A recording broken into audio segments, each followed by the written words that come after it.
আমার দুনিয়ায় যে সমাজে দুটি জিনিস নিশ্চিত হয় সেই সমাজ দুনিয়ার বুকে মর্যাদার সাথে মাথা উঁচু করে বুক ফুলিয়ে দাঁড়াতে পারে।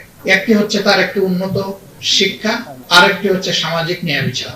যেই সমাজে দুই উপাদান থাকবে অবশ্যই সেই সমাজের নাগরিকরা মর্যাদাবান এবং গর্বিত নাগরিক হিসাবে দুনিয়ার বুকে তারা সব জায়গায় পরিচয় দিতে পারবে। আমাদের দেশে দুঃখের বিষয় যে দুইটি উপাদান নিয়ে এখন চরমভাবে ক্ষতিগ্রস্ত। ন্যায় বিচার নির্বাসনে শিক্ষা ভাঙ্গাচোরা, না আছে এর কোনো নৈতিক ভিত্তি, না আছে তার কোনো বৈশ্বিক মান, কিছুই নেই। অনেকগুলো ইউনিভার্সিটি আমাদের দেশে, কিন্তু গ্লোবাল র্যাঙ্কিং এ কোথাও কাছাকাছি আমাদের কোনো অবস্থান নেই। অথচ আমাদের বহু পরে দেশ স্বাধীন হয়েছে, ইউনিভার্সিটি প্রতিষ্ঠিত হয়েছে, তারা র্যাঙ্কিং এ এখন ব্রাইট পজিশনে দুনিয়াকে লিড দিচ্ছে, আলো দেখাচ্ছে।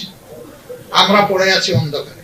শিক্ষার জায়গাটা যখন নৈতিকতা এবং বৈশ্বিক মানে উন্নত হয়, তখন সমাজের সকল শ্রেণী বেনিফিট পায়।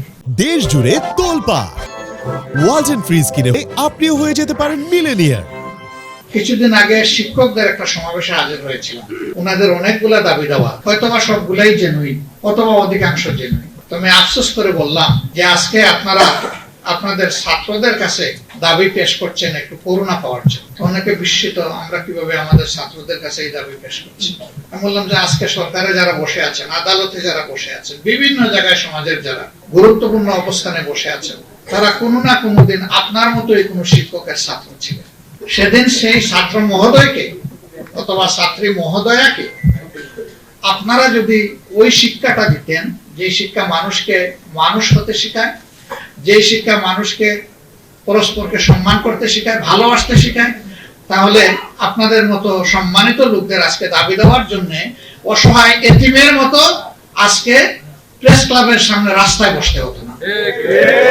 সঠিক রাস্তায় হাঁটতে হবে। সঠিক রাস্তায় হাঁটলেই সমাজের মুক্তি আসবে, বেঠিক রাস্তায় হাঁটলে কখনো আসবে না।